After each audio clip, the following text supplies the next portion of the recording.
નમસ્તે દર્શક મિત્રો, આજે આપણે કુટુંબવાદની વાત કરવી છે. વાત એટલા માટે કરવી છે કે આપણા માનનીય મુખ્યપ્રધાન, ભૂતપૂર્વ મુખ્યપ્રધાન અને માનનીય વડાપ્રધાન નરેન્દ્ર મોદી વારંવાર એવું કહેતા આવે છે કે કુટુંબવાદ કોંગ્રેસમાં છે, બીજા બધા પક્ષોમાં છે, પરંતુ ભાજપમાં નથી. પરંતુ વાસ્તવિકતા જુદી છે.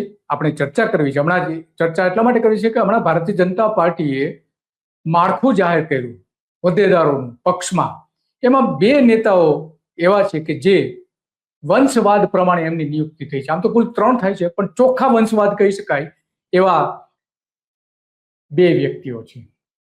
દોસ્તો, 1 મિનિટનો તમારો સમય લેવા માંગુ છું. આપણે આગળ વધીએ કાર્યક્રમમાં એના પહેલા એક અપીલ કરવા માંગુ છું કે ધ ગુજરાત રિપોર્ટ એ સ્વતંત્ર પત્રકારત્વ કરતું સમાચાર માધ્યમ છે. અમે કોઈ પણ રાજકીય પક્ષનો એજન્ડા કે કોઈ વ્યક્તિ કે સંસ્થાનો એજન્ડા લઈને ચાલતા પત્રકારો નથી, અથવા સંસ્થા પણ એ પ્રકારની નથી. અમે પ્રો પીપલ અને રાજ્યના નાગરિકોના પ્રશ્નો માટે એમને વાચા આપવા માટે કામ કરતી સંસ્થા છીએ, અને એના માટે અમારે એક આર્થિક સહયોગની જરૂર છે. જેના માટે અમે જોઈનનું બટન આપણા યુટ્યુબ પ્લેટફોર્મ માટે અમે બનાવેલું છે. આપ સૌને એક વિનંતી છે કે અમારા આ સ્વતંત્ર પત્રકારત્વને આર્થિક સહયોગ આપવા માટે એ જોઈનનું બટન દબાવો અને અમને આર્થિક મદદ આપના તરફથી શક્ય હોય એટલી પહોંચાડવાનો પ્રયાસ કરશો તો અમને આનંદ થશે. Thank you very much. હવે આપણે આગળનો કાર્યક્રમ જે છે એ જોઈએ. હરજીવન પટેલના પુત્રી અને ધોરાજીના કોરાટના પુત્ર. તો આ વાત એટલા માટે કરવી પડે છે કે વારંવાર ભાજપ કહે છે કે ભાઈ અમે વંશવાદમાં માનતા નથી, માત્ર કોંગ્રેસ અને બીજા પક્ષો વંશવાદમાં માને છે. અને એટલા માટે આજે આપણે ચર્ચા કરવી છે, અને ચર્ચા કરવાના ઘણા બધા કારણો પણ છે. એમાંના આપણે કયા કયા નેતાઓનો પરિવારવાદ ભાજપમાં છે, એ તમામ નેતાઓના નામ સાથે આપણે વાત કરવાના છે. એના એક યાદી આખી આપણે તૈયાર કરી છે, અને એ પ્રમાણે એ પહેલા આપણે મોદી સાહેબને સાંભળી લઈએ કે એ શું કહી રહ્યા છે. મોદી સાહેબ એ સાંભળવા જરૂરી છે. Congress RJD, JMM, Congress RJD, ये तीनों दल घोर परिवारवादी है. ये लोग चाहते हैं ઘોર પરિવારવાદ. તો ભાજપમાં શું છે એ આપણે જાણવું છે. એટલા માટે કે આપણા પંચાલ પ્રમુખ જે ભારતીય જનતા પાર્ટીના જે છે, એમણે જે હોદ્દેદારો નિયુક્ત કર્યા, નરેન્દ્ર મોદીએ જ મંજૂરી આપી છે, એમાં બીજા કોઈ નથી આપી. એમાં 3 લોકો એવા છે કે જે વંશવાદ પ્રમાણે છે. તો આવા ગુજરાતમાં અનેક નેતાઓ છે, અને આ નેતાઓ આજે પણ ભારતીય જનતા પાર્ટીના મહત્વના હોદ્દાઓ પર છે. ચૂંટાયેલા પ્રતિનિધિ છે, જિલ્લા પંચાયત, તાલુકા પંચાયત, નગરપાલિકા, પાલિકા અને ધારાસભ્ય અને સંસદ સભ્ય પણ. તો આ બધી જ આપણે વાત કરવી છે. હરજીવન પટેલના પુત્રી જે છે એમને હોદ્દો આપ્યો છે ઉત્તર ગુજરાતના. એક સમયમાં જે પ્રધાન હતા એમના પુત્રીને બનાવ્યું છે. તો ભાજપનું સંગઠન જે બન્યું છે એ આ એટલા માટે સવજી કોરાટના પુત્રને પણ આ રીતે એમણે બનાવ્યા છે.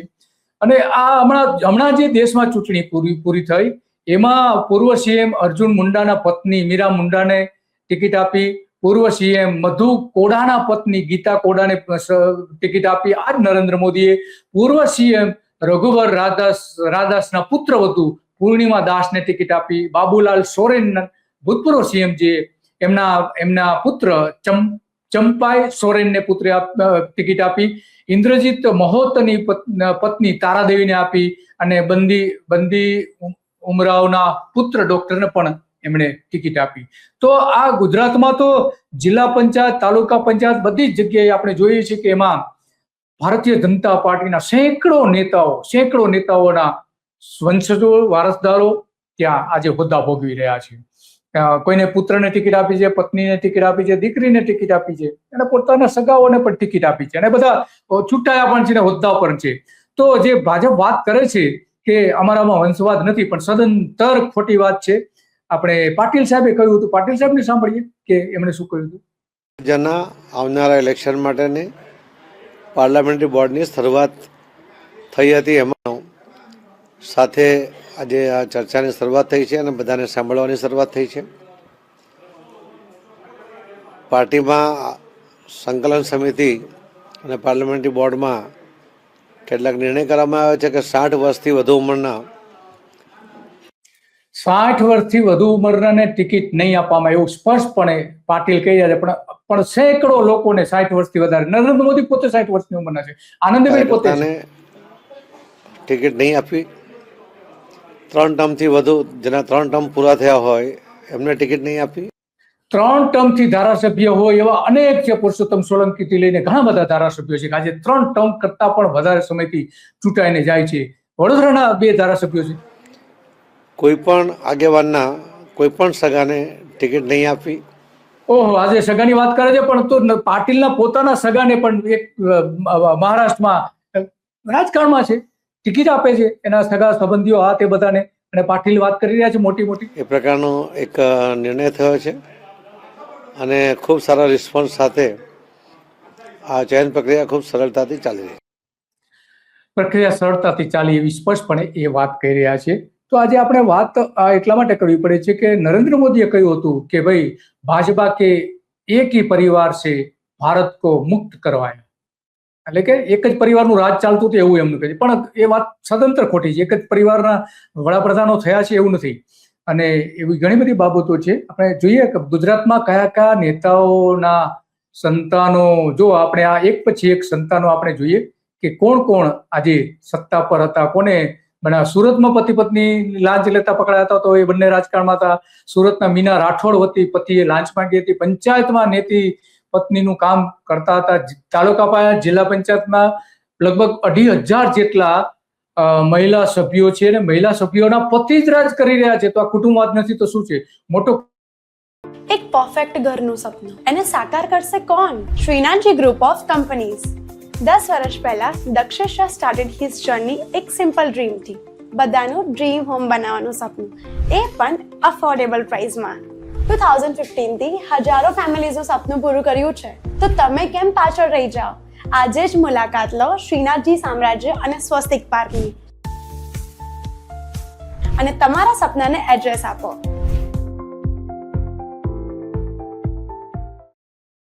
પંચાયતોમાં ચાલે છે અને પાલિકાઓમાં ચાલે છે. રાજકોટ આ દરેક નેતાઓ જે જોઈ રહ્યા છે એના સંતાનો, એના વારસદારો ક્યાંક ને ક્યાંક હતા રાજકારણમાં, એમને ભારતીય જનતા પાર્ટી રાખેલા છે. બધા પરસોત્તમ સોલંકી છે, તો એમને પણ એમનો પુત્ર, એમનો ભાઈ, અને હવે પુત્રને પણ રાજકારણમાં લાવવા માંગે છે. રાજકોટમાં પિતા પુત્રને રાજનેતા બનાવી દીધા. પોરબંદરના સાંસદ વિઠ્ઠલ રાદડિયા આ સોલંકી છે કે જેમણે પોતાના પુત્રવધૂને પણ ટિકિટ આપી હતી ભારતીય જનતા પાર્ટીએ. પોરબંદરના સાંસદ વિઠ્ઠલ રાદડિયાના પુત્ર પણ આપણે જાણીએ છીએ કે જયેશ રાદડિયા રાજકારણમાં છે. પૂર્વ ગૃહપ્રધાન હરીશ ચૌધરીને પણ એમના પણ પુત્ર પ્રેમ ઉભરાયો હતો, પત્નીને ટિકિટ અપાવી હતી. તો ગોંડલમાં ભાજપના ધારાસભ્યોનો કુટુંબ પ્રેમ પણ એ રીતે બહાર આવ્યો. જયરાજસિંહ જાડેજાએ પત્ની ગીતાને ટિકિટ અપાવી હતી, ધારાસભ્ય બનાવ્યા. અને તલોદમાં ભાજપના ઉપપ્રમુખ રવિન્દ્ર પટેલના પત્ની રેખા ભાજપના ઉપપ્રમુખ ટિકિટ અપાવીને બનાવવામાં આવ્યા હતા. આ શૈલેષ સોટા છે. ગાંધીનગર પૂર્વ ધારાસભ્ય અશોક પટેલના ભત્રીજા વહુને મેયર બનાવી દીધા હતા. હરેન પંડ્યાના પત્ની જાગૃતિ પંડ્યાને પણ સરકારમાં મહત્વનો હોદ્દો આપવામાં આવ્યો હતો. ડાંગ જિલ્લા ભાજપના પ્રમુખ રમેશ ચૌધરીએ પત્ની બેબીને સત્તા સ્થાને બેસાડી દીધા હતા. અશોક ભટ્ટ અને ભૂષણ ભટ્ટ એ બંનેનું તો રાજકારણ આપણે ખબર છે, પિતા પુત્રનું. માછીમારી પ્રધાન પુરુષોત્તમ સોલંકી, જે હમણાં આપણે ફોટો જોયો, એના હીરાભાઈ સોલંકી છે, અને એના હવે પુત્ર, એનો જે પુત્ર છે એને ટિકિટ પણ માંગી રહ્યા છે, એને આગળ કરી રહ્યા છે. પૂર્વ સીએમ ભાજપના સ્થાપક કેશુભાઈ પટેલના પુત્ર ભરત દેસાઈને પણ ટિકિટ આપી હતી. તો આ વંશવાદ નથી તો શું છે? કેશુભાઈમાં વંશવાદ જોવા મળે છે.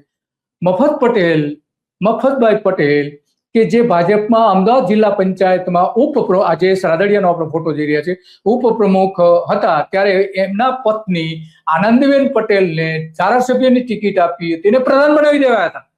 આ કેશુભાઈ પટેલ છે. આણંદમાં એમ ધારાસભ્ય કરમસિંહ મકવાણાના પુત્રને ટિકિટ આપી ધારાસભ્ય તરીકે બેસાડ્યા હતા. એમએલએ રાજા પટેલના પુત્રી પણ એ રીતે પણ એમના પુત્રી પ્રેમ પણ ઉભરાયો હતો. અશોક ભટ્ટ જોઈ રહ્યા છે. મહેશ કનોડિયા, નરેશ કનોડિયા, બંને ભાઈઓ ઉપરાંત એક સંસદ સભ્ય હતા અને એક ધારાસભ્ય હતા. આ ભૂષણ ભટ્ટ છે, બન્યા હતા. અને હિતુ કનોડિયાને ઈડર બેઠક ઉપરથી ટિકિટ આપવામાં આવી. તો આખું ફિલ્મી કુટુંબ ભારતીય જનતા પાર્ટીના હોદ્દો ધરાવતા હતા. વિઠ્ઠલ રાદડિયા છે. ભાજપના ધારાસભ્ય મધુ શ્રીવાસ્તવનો વંશવાદ પણ જાણીતો છે. આખા પરિવારને ટિકિટ આપવાની પણ એને વારંવાર માંગણી કરી હતી. તો એ પણ આપણી સામે છે. વડોદરા મહાનગરપાલિકાથી લઈને દરેક જગ્યાએ હરેન પંડ્યાના પત્ની છે જાગૃતિબેન, ડભોઈના ધારાસભ્ય શૈલેષ મહેતાએ પુત્ર ધ્રુમિલ માટે શૈલેષ મહેતાએ ટિકિટ માંગી હતી. સંખેડાના ધારાસભ્ય અભયસિંહ તડવીને પુત્ર દિવ્યાંગ તડવી માટે ટિકિટ માંગી હતી. વડોદરાના રંજન ભટ્ટે એમના બહેન આ મધુ શ્રીવાસ્તવ અને એનો પુત્ર છે એને કોર્પોરેટ બનાવવા માટે ચૂંટણી લડાવી હતી. વડોદરાના ધારાસભ્ય રંજન ભટ્ટે બહેન પન્નાબેન દેસાઈને ટિકિટ અપાવી હતી. બોલો, આ નરેન્દ્ર મોદી સાથે હિતુ કનેડિયા, નરેશ કનોડિયા છે, બંને ભાઈઓ છે, અને મોદી કુટુંબવાદની વાત કરે છે તો કુટુંબવાદ સાથે જ બેઠા છે. લો બોલો, હવે શું કરશો તમે? તો પૂર્વ સાંસદ રામસિંહ રાઠવાએ પણ પુત્રને ટિકિટ અપાવી હતી. પેઢીવાદ ચાલી રહ્યો છે, પેઢીવાદ. અને એટલા માટે સી.આર. પાટીલની પુત્રી પણ રાજકારણમાં, સી.આર. પાટીલ અને અમિત શાહના પુત્રો સત્તામાંથી ક્રિકેટ અને કુસ્તીના સંગઠનોમાં બેસાડી દેવાય છે. ભાજપના પતિ પત્નીને ટિકિટ ન મળે તો પત્નીને અપાવે, પતિને ટિકિટ ના મળે તો પત્નીને અપાવે, અને પત્નીને ના મળે તો પતિને અપાવે. તો આ વાત આપણે છે, અને એટલા માટે આજે વાત કરી છે કાકા ભત્રીજા. પરંતુ નજીકના કુટુંબવાળાને ટિકિટો ભરોસો ન હોત એને ઓછી અપાય, પરંતુ પુત્ર અને પુત્રીઓને અને પુત્ર વધુઓને મોટા પ્રમાણમાં ભારતીય જનતા પાર્ટી આ રીતે ટિકિટ આપી હતી. આ અમિત શાહ જોઈ રહ્યા છે કે જેમના પુત્ર જય શાહને એ હંમેશા માટે ક્રિકેટ કંટ્રોલ બોર્ડમાં આગળ કરે છે. અને રંજન ભટ્ટ આપણે જોઈ છે કે હિતુ કનોડિયા છે. યશવંત સિંહા પુત્ર સાથે શૈલેષ સોટા, આ જય શાહ સાથે નરેન્દ્ર મોદીનો ફોટો જોઈએ છે. કુટુંબવાદ અહીંયા દેખાય છે. આખું કુટુંબ સાથે નરેન્દ્ર મોદી ફોટો પડાવી રહ્યા છે લગ્ન વખતે. આ જય શાહ અને અમિત શાહનો ફોટો છે. આ જે આખું કુટુંબ છે પાટીલનું, એમાંથી એમની પુત્રીને મહારાષ્ટ્રમાં એક પંચાયત, જિલ્લા પંચાયતમાં એમને ટિકિટ અપાવીને જીતાડી પણ દીધા. તો આ વંશવાદ છે. આ અડવાણી અમને આપણે જોઈ શકીએ છીએ એમના કુટુંબજનો સાથે. જોકે સીધા તો બહુ નથી આવ્યા એમના કુટુંબમાં, પણ આગળ લાવવાનો પ્રયત્ન કર્યો હતો અડવાણીજીએ, તો કોઈ બાકાત નથી. આ મૂળ વાત હતી, અને વાત એટલા માટે જ કરવી પડે છે કે ભાજપ વારંવાર કહે છે કે ભાઈ અમે કુટુંબવાદમાં માનતા નથી, પણ એ વસ્તુ એ હકીકતોથી અલગ છે. પત્રકાર હરીશ દેસાઈ શું કહે છે એ સાંભળીએ. હોત તો સોનિયા ગાંધી એ વખતે વડાપ્રધાન બની શક્યા હોત, જો પરિવારની જ વાત કરવાની હોય.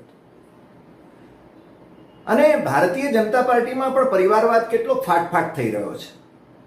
રાજમાતા સિંધિયાનો આખો પરિવાર ભારતીય જનતા પાર્ટીમાં મધ્યપ્રદેશથી લઈને રાજસ્થાનથી લઈને કેન્દ્ર સરકાર સુધી ફાટફાટ થઈ રહ્યો છે. ગુજરાતમાં એવા 50 ભારતીય જનતા પાર્ટીના નેતાઓના પરિવારોનો મેં આ જે હરી દેસાઈની જે આ વાત છે એ લગભગ 3 વર્ષ પહેલાની છે. ત્યારે 3 વર્ષ પછી તો 50 ને બદલે 150 થઈ ગયા છે. કે જેમાં બાપ અને દીકરો એ છે ને સંસદ સભ્ય હોય, ધારાસભ્ય હોય, અને એ રીતે સત્તાની સાથે સંકળાયેલા હોય. એટલે સત્તામાં મોડા આવ્યા એટલે ઓછો પરિવારવાદ એમાં જોવા મળે. કોંગ્રેસ લાંબો સમય સુધી સત્તામાં રહી એટલે કદાચ વધારે લાંબો સમય આ પરિવારવાદને એ જોઈ શકાય એનામાં. પણ ભારતીય જનતા પાર્ટીને પરિવારવાદની વિરુદ્ધમાં બોલવાનો કોઈ અધિકાર નથી. અસંખ્ય એવા ઉદાહરણો છે કે જે ના પરિવારો, દાદા, બાપા, દીકરા, આ બધા છે ને એક જ પક્ષમાં છે, હોદ્દાઓ ઉપર છે. કોઈ ગવર્નર હોય તો કોઈ મિનિસ્ટર હોય, કોઈ કેન્દ્રમાં મિનિસ્ટર હોય તો કોઈ રાજ્ય. તો આ હરિભાઈ ચૌધરી હતા પત્રકાર. તો મૂળ વાત એ છે કે ભાજપ એવું કહે છે કે અમારો પરિવારવાદ નથી, અમે પરિવારવાદમાં માનતા નથી. બિલકુલ ખોટું છે, સદંતર ખોટું છે. અને આ આપણે ઉદાહરણો સાથે જે મહત્વના હતા એટલા જ ઉદાહરણો આપ્યા. આવા તો જિલ્લા પંચાયત, તાલુકા પંચાયતમાં તો અગણિત ન ગણી શકાય એટલા સેંકડોની સંખ્યામાં આ રીતે ભાજપના જ નેતાઓના સંતાનો, એમના પત્ની, એમના પુત્રવધુ, ભાઈ ભત્રીજા બધા જ છે. તો વાત એટલા માટે કરવી પડી આજે કે ભાજપે જે હમણાં નવું સંગઠન બનાવ્યું એમાં 3 નેતાઓ એવા છે કે જે પરિવારવાદ માંથી આવે છે, પરિવારના વંશવાદ છે, કુટુંબવાદમાંથી આવે છે. એટલા માટે આજે વાત કરી કાલચક્રમાં. અને રોજ સવારે કાલચક્રમાં 9 વાગે આપણે આ જ પ્રકારના નેતાઓના ખોટા વચનો, નેતાઓની અંદરની જે ચાલ હોય છે એ બતાવવાનો આપણે પ્રયત્ન કરીએ છીએ અને એમનો પર્દાફાશ કરીએ છીએ. બસ આજે આટલું જ. નમસ્તે.